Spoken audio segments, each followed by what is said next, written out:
Every election na lang ba? Irereklamo natin na mayroong discrepancy? Hindi natin inaayos? Remember, kayong mga tanso, remember, inireklamo nyo yan, si Bongbong Marcos, di ba, na dinaya kayo. Kita nyo ha, this is the kind of people na hindi talaga makabayan. They are just there na para manalo yung kanilang kandidato. Sa madaling salita, hindi po sila makabayan, sila po yung mga panatiko ng mga kandidato. Kasi alam na nga natin, nagkaroon ng dayaan noong 2016. Nireklamo nyo yan. Bla bla bla bla bla bla. Nung nanalo si Marcos noong 2022, tumahimik na kayo. Ibig sabihin, you're not really for change. You are just for your candidate. Kaya nga ngayon, hindi natin to gagawin para maibalik ang Duterte 7. 7 na lang silang hindi naipasok. Hindi yun. As a matter of fact, lahat sila nagsabi, manual recount, ayusin natin ito, pero pag nalaman natin na nanalo tayo sa manual recount, hindi tayo uupo. Nagkasundo yung 7 na hindi tayo uupo. Hindi tayo papayag na tayo yung nanalo. Ang point kasi dito, ayusin natin before the election noong 2028. Mga kababayan, etong 2025 election is just a testing ground para manipulahin ang 2028 election. Madala na tayo. Ginawa na yan sa KOJC sa Davao. Tinesting nila kung papalag ang tao, hindi pumalag. Ilan lang ang pumalag ng KOJC Davao Siege. Kaya inulit nila yon kay Pangulong Duterte. Tinesting sila. Tapos ginawa ito kay Pangulong Duterte. Ganito na naman ang ginagawa, mga kababayan. Tinesting nila ang 2025. Kung mananahimik lang tayo sa mga dayaan at discrepancy nakita natin, sige nga ho. Sa tingin ninyo, hindi nila gagawin yan sa 2025? Ay, 2028? Gagawin po nila yan. Gagawin po nila yan. Kaya nga ngayon pa lang, ipatupad na natin ang nasa batas. Again, nasa batas na po ito. Panoorin po natin ito. Para mas maintindihan natin. Nanawagan si Pastor Apollo Sikibuloy na ayusin ang kasalukuyang sistema ng eleksyon sa bansa upang matiyak ang integridad at kredibilidad ng 2025 midterm elections. Ito ang pahayag ni Attorney Israelito Torreon, Legal Counsel ni Pastor Kibuloy, sa press briefing ng Duterte senatorial candidates itong Biyernes. Aniya, ang hakbang na ito ay upang maprotektahan ang mga susunod pang eleksyon mula sa anumang uri ng anomalya. Ayusin natin ang ating sistema, ayusin natin ang sistema ng batas, ang sistema ng eleksyon natin para sa 2028, wala na po itong mga pagdududa na ito. Mas credible na po at clear na po sa atin, truthful na po at saka wala ng question sa resulta po ng eleksyon. Nauna lang nanawagan si Pastor Kibuloy ng manual counting ng mga boto. Kasunod na umano yung mga anomalya at kahina-hinalang resulta sa botohan. Nakiisa naman ang kanyang mga kapwa-kandidato sa PDP laban na tinaguri ang Duterte 7 sa panawagan ng manual counting ng mga boto upang maibalik ang tiwala ng publiko sa proseso ng eleksyon. Kabilang sa Duterte 7 sina Pastor Apollo Sikibuloy, Attorney Vic Rodriguez, Attorney Jimmy Bondo, Attorney Raul Lambino, Attorney J.V. Hinlo, Dr. Richard Mata, at Philip Salvador. Ang gusto naming mangyari ay iimplementa ang batas. Section 31 of Republic Act 9369. Yan po ang prevailing law ngayon sa ating bansa.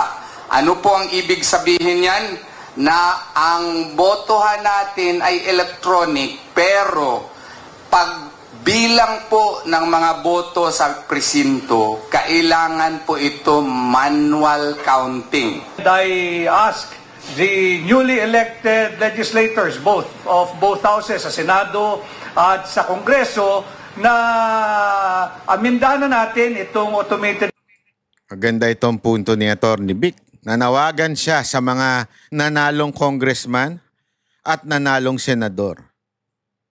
Kaya ako pasensya na po, nananawagan ako sa ating mga kakamping senador, supposedly. Senator Bongo, Senator Bato, Marcoleta. Senator Marcoleta. Huwag niyo pong iwan ang Duterte 7. Duterte 7. O, tama. Duterte 7. Huwag po niyong iiwan. Ito po ay panawagan sa inyo. Kung talagang tayo ay para sa bayan, kalkalin natin ho ito. Alamin po natin at siguraduhin po natin na talagang walang nangyaring dayaan. Hindi ho pwede kasi ano ho ba yung pinipilit lamang ng grupo na ito? Yung tinatawag na hybrid. Diba? Pag bumoto ka, ipapasok mo. Walang problema doon. Pero pag sa counting na, dapat imamanual. O muna. Tapos, tsaka itatransmit na pwede na yung automation na, yung through kung ano man way of transmission nila. Pero at least, merong record manual. Ano ba ang naging resulta ng presinto na ito? Yan. Diba? May check and balance. May nag-manual, meron ding nagbilang ng automation. Dapat magtugma yun. Pag hindi nagtugma yun, ay sandali. Merong kumalikot ng computer na yan. Simple lang eh. At yan po ay nasa batas. Nasa batas po natin yan. Bakit hindi ginagawa ng COMELEC? Ano to? COMELEC nga? Di ba ho? Simpleng-simple lang. Hindi ho nananawagan na palitan ng ng kung ano-anong machine, palitan si chairman. Hindi. Simple lang. Pumili lang tayo ng ilang presinto na i-manual natin. Bilangin natin manually. Tapos itugma natin. Tumama ba? Kasi mantakin mo. Boboto ka. Pasok mo sa computer. Tapos magta-transmit na. Yun na yun. Anong check nun? Wala. Yung nga lumabas na ibinoto mo, iba lumabas eh. Paano mo sasabihin na check yun? Nagigets mo? Doon pa lang eh. Sandali. Katarantaduhan no itong eleksyon natin. At mga kababayan, ito ang pinakapundasyon ng ating bayan. Hindi mababago ang ating bansa hanggang bulok ang sistema ng eleksyon. Bakit? Mananatiling mananalo at mananalo ang may pera. Ang kayang magbayad para imanipula ang eleksyon. Mananalo at mananalo. So kung ang isang tao, inalok nga, remember inalok po ng 400,000, 400 million. Hindi ko na lang sasabihin kung sino pero napaniginipan yan ng kasama ko pero ako alam ko totoo yan. Inalok ng 400 million. Ipapanalo ka namin. Buti itong tao na ito maprinsipyo, makadiyos, at talaga namang may paninindigan laban sa korupsyon. Ang sagot niya, gusto kong tama ang pagkapanalo. Hindi dahil sa korupsyon. Kasi mantakin mo, ang bukang bibig mo, bitay sa mga korupsyon, tas magbabayad ka ng 400 million para manalo ka. Tama, mali. So hindi ho siya kumagat. Hindi ko na lang papangalanan to kasi I'm not authorized to say his name. Hindi ko na lang papangalanan to pero hindi niya kinagat yung 400 million dahil prinsipyo ang tao na ito. Zero corruption. Hindi niya ho kinagat. Isipin nyo na lang. Kaya nga ako nagulat eh.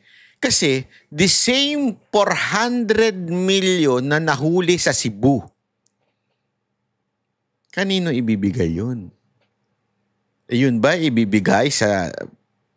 Ewan, no comment. May alam pero hindi ko sasabihin. Akin na lang. Sa Cebu pa talaga.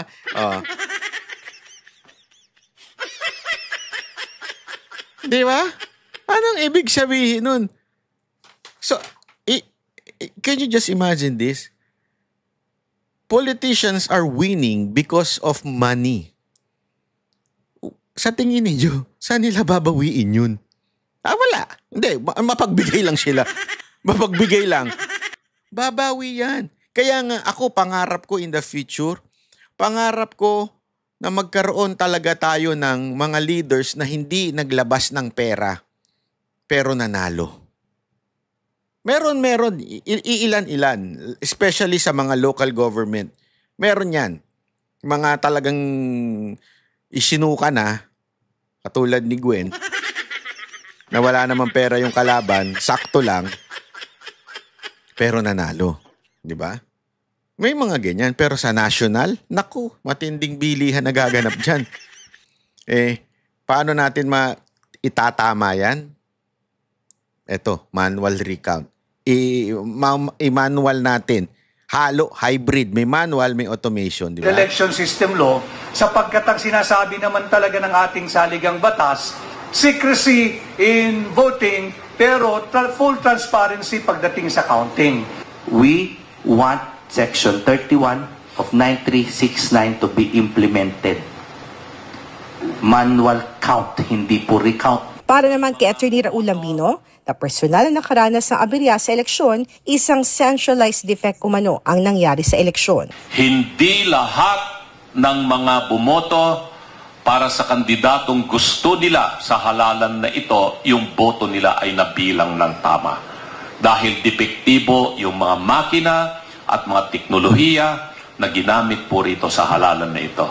Centralized defect ang nangyari dito. Nakasaad sa Section 31 ng Republic Act No. 9369 o Election Modernization Act ang mga probisyon hinggil sa manual na pagbibilang ng mga boto na kabilang sa paggamit ng automated election system. Ayon sa batas, ang pagbasa at pagtatala ng mga balota ay dapat isagawa sa paraang mano-mano upang matiyak ang transparency at kredibilidad ng proseso ng halalan. Para sa Diyos at Pilipinas kumahal, ito si Hannah Jane Sancho, SM9 News. Nakgaling Ayan, talaga. bago siguro tayo magtanong kay Atty. Torion, tanungin muna natin yung mga manonood. Ay pabor sa... Napunta ka lang ng Amerika, ganyan na suit mo, ha? Hifaffer ka na ngayon, ha? Dati ng Amerikana ka, ha? Manual recount, ilagay nyo dyan, ha? Sa comment section, yes. Kung hindi naman kayo pabor, ilagay nyo rin. Kung kayo yung mga bashers, ilagay nyo rin dyan. No. Ayun, tanungin natin si Atty. Torion kasi nabanggit kanina, ayusin natin yung sistema. So ano bang hahabulin natin dito sa manual recount? Yung susunod na election sa 2028 o maihahabol pa natin na posibleng mabago pa ang desisyon ngayong 2025 election? Well, ganito po, no? Una, nananawagan tayo, verbal call ito. Ang unang nanawagan ito si Pastor Apollo Sikibuloy po. Through a Facebook post na pinick up po ng Philippine Star and national mainstream media, no? Kaya nag-viral po ito and ang dahilan po nito ay may legal basis talaga. And nung na-discuss natin ito sa ating mga kasama sa Duterte yung Duterte 7 po, lahat po ay nag-agree kaya gawa kami kanina ng press conference, no, na pag-agrihan ng grupo na dapat suportahan yung pananawagan ni Pastor Apollo Sikibuloy. Now, verbal call pa lang yan. Later on, pina-finalize natin yung manifestation. Una, hiwalay yung opinion ng grupo. Supposedly, manifestation with motion to suspend proclamation. After much discussion po, baka sabihin po ng mga nasa kabilang kampo na surloser lang yan kasi mga talunan yan. Kaya ipapasuspend nila yung proclamation. Naging unanimous yung decision na i-follow din si Pastor Apollo Sikibuloy. Ay ano yun? Na maski i-conduct yung manual counting, kung aakyat yung boto nila, hindi sila uupo. So kaya, winala ko yun sa aking draft ng aking manifestation with motion. Yung ipasuspindi yung proclamation. I-proclaim kung sino yung nanalo nila. Ayan, malinaw, ha? Sa mga, pasensya na, sa mga ulul dyan na nagsasabing bitter lang, kaya po ginagawa itong panawagan na ito. Hindi po. Tinanggal na doon sa manifestation na sinasabi na i-delay ang proclamation. Hindi. I-proclaim nyo na. Walang problema sa amin yan. Basta i-manual count nyo. Yun ang sistema dito. Yun ang kanilang panawagan. Go. Proclaim nyo na yan. Hindi yan ang habol namin. Ang habol lang namin dito, kapanatagan ng puso at sa susunod na eleksyon ay dapat manual ang counting. Hybrid. Ika nga. Manual ang counting, Iko-compare dun sa automation, tas isisend dyan, dun talagang sa main na bilangan. Pero at least, merong manual counting. Hindi na hocus-pocus sa SD card o di kaya na hocus-pocus through the online. Di ba? Ang linaw ho niyan eh. Pero dapat mag-conduct ng manual counting. Anong legal basis na naman ito? Ang legal basis ito, motu proprio powers ng Commission on Elections. Because under the 1987 Constitution po, binigyan ng power ang Commission on Elections to be the sole and exclusive body to conduct an election or conduct elections here in our country. Pero may mandate po that the election should be honest, hope-free. Kaming mga law students noon, hope-free. Ano yun? Honest, peaceful, hope-free. Free, credible elections. Yeah. Pero ang nangyari kasi dito, hindi po credible. Ang dami pong mga tanong. So kailangan babalik ang Commission on Elections sa rason bakit sila nandyan na mention talaga sa 1987 Constitution. Since the credibility of the election is under attack, so kailangan motu proprio on their own mag-conduct sila ng manual counting kasi yun po ang nakasaad sa batas. Posible ba yan after the elections? Motu proprio po. Pwede yan gawain ng Commission on Elections. Ano yung motu proprio? On its own. Kasi motu proprio, it's on its own. Kala ko kaano-ano ni yung artista. that's part of the powers of the Commission on Elections as the election body in the 1987 Constitution. Second, ano pang gagawin natin? Kung hindi po sila susunod dyan, magpa-file po tayo ng supplemental petition po sa Supreme Court. No? If you will remember, yung PDP Laban po, ginawa po nila akong abogado at saka in my own personal capacity rin, sumama din sa akin si Attorney Vic Rodriguez, si Attorney Jimmy Bondoc, si Attorney Raul Lambino, no? Nalista nga din si Attorney Glenn Chong doon sa aming petition for mandamus and prohibition. Ano yung mandamus? Para ma-implementa yung Section 31 of 9369 sa domestic voting na dapat may manual counting of votes in the precinct level. Ano naman yung prohibition? Yung prohibition po ay pertaining to sections 22, 23, 24, 25, and 27 of Republic Act 10590. Kasi doon po sa Republic Act 10590, dapat sa online voting po ay personal voting or by registered mail at saka dapat yung canvassing doon po sa mga embassies. Wala pong batas on online voting, ngunit inimplementa ng Commission on Elections. Kaya nga, kailangan na ma-mandate or ma-ordered by mandamus ng Supreme Court yung Commission on Elections para ma-implementa yung Section 31 na manual counting sa domestic voting at ma-prohibit sana yung online voting kasi sa overseas kasi wala pong batas niyan. So, kung mag-grant yun ng Supreme Court, posible po na magkaroon ng manual counting po. Ngayon, so malinaw po yan mga kababayan. Ha? Una, magkusa na. Magkusa na ang COMELEC. Yan ang panawagan ng taong bayan. Pero ito nga yung ating sinasabi dito, mga friendship. Ha? Sana magkaisa tayo. Kasi ito yung sinasabi kong sa mga Iminatics eh. Bakit kanyo?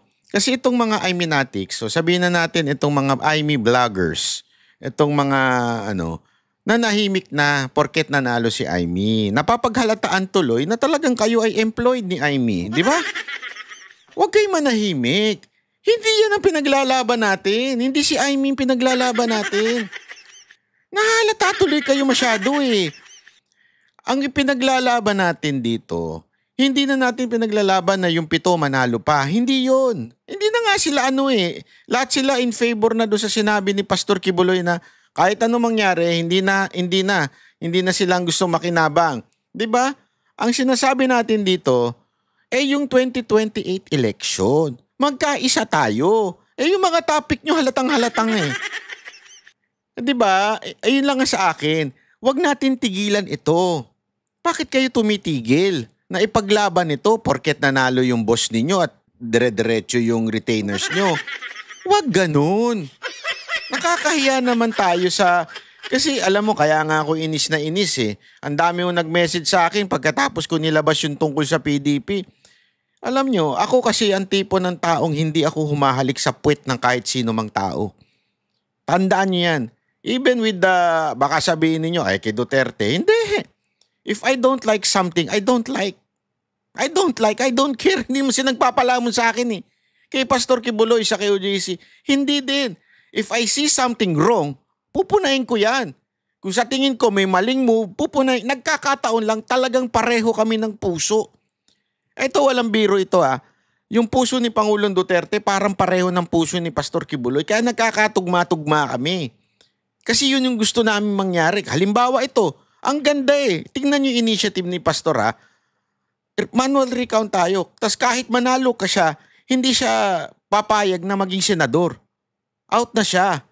Ginagawa na lang niya ito for the 2028 election. Mga kababayan, lalo na yung mga Iminatics dyan, umimik kayo. Kung hindi kayo umimik, mahahalata talaga na si Aimee lang ang kinampanya ninyo. Kung kayo ay Duterte supporter talaga, mag-ingay kayo dito sa manual recount. Pag nawala na naman itong issue na ito, ay naku po, 2028, wala na. Alam na natin kung sino panalo. Kahit pagbalibaligtarin mo yan. Oo, mahihirapan pag sobrang laki ng margin. Kasi ganyan na nangyari. Kasi baka sabihin nyo iba, so ibig mo bang sabihin sila Bato, sila Bongo at sila Marcoleta kaya nanalo dahil dinaya nila? Hindi yun. Wag kang tanga. Ikaw naman. Ano ibig ko sabihin? Kasi andaan ninyo yung daya o yung sinasabi nating hocus-pocus dyan, minimal lang yan. Ibig sabihin, millions. Kalimbawa, kay Pangulong Duterte, di ba 6 million na nadagdag, nabawas, tapos nadagdag sa kalaban, 6 million. Ganon kayang dayain yun.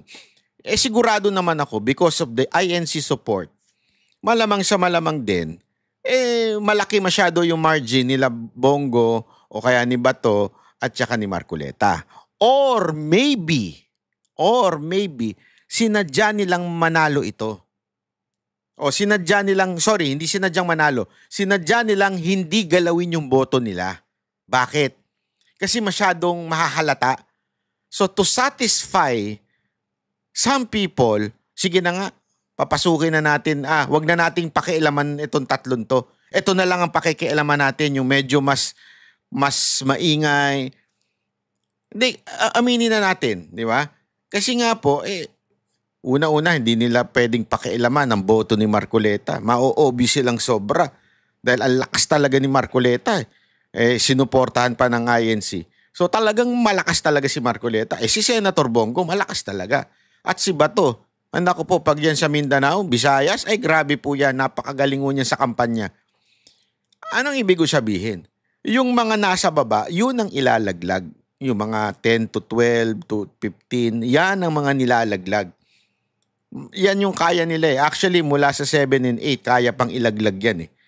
Hanggang 13, 14. Di ba? Matindi ho yun. Kaya sana, ako'y nakikiusap sa mga Aimee vloggers, Aimee natics. Pansinin natin to. This is not about Pastor Kibuloy.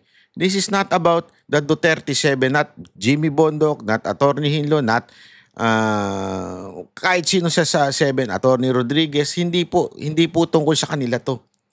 This is about 2028 election. Maawa tayo. Hindi lamang po presidenteng iboboto natin sa 2028. President, Vice President, even senators, and another set of congressmen. Di ba? Congressmen. Ang English mo, kinamatis. Congressman. Basta yun na yun. Huwag kang maarte dyan, banat bay, ha? Di ba? Naintindihan niyo ibig ko sabihin? Sana lang magkaisa tayo dito sa panawagan na ito. Di ba? Yun lang ho sa akin, ha? Kami ang boses ng masa, hindi natatakot. katotohanan lang, di kami nalulunod. Walang bahid ng sismis, lahat ay totoo. Kahit sino ka pa, pag mali ka babanatan ka. Walang pinipili kulay, wala kaming kinikilingan. Basta para sa bayan, kami lalaban. Pag tama palakpakan, pag mali banatan. Di matitinag, di matatakot, para sa bayan tuloy ang sigaw. Sa harap ng kamera, walang halong takot. Mga baluktot, lahat kayo'y tutumba. Ang hustisya at totoo, yun lang ang mahalaga. Kahit sinong harang, di kami matitinag. Walang pinipiling kulay, wala kaming kinikilingan. Basta para sa bayan, kami lalaban. Pag tama palakpakan, pag mali banatan. Di matitinag, di matatakot, para sa bayan tuloy ang sigaw. Kung nasa tama ka, ikaw ay aming kasama. Pero pag mali ka, handa ka na bang mabasag? Banateros kami, walang inuunan. Dahil bayan muna, bago ang sarili.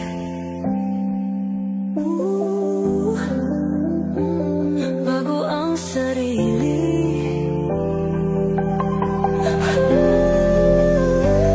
Pag tama palakpakan, pag mali banatan. Banateros ang sigaw, katotohanan ang laban.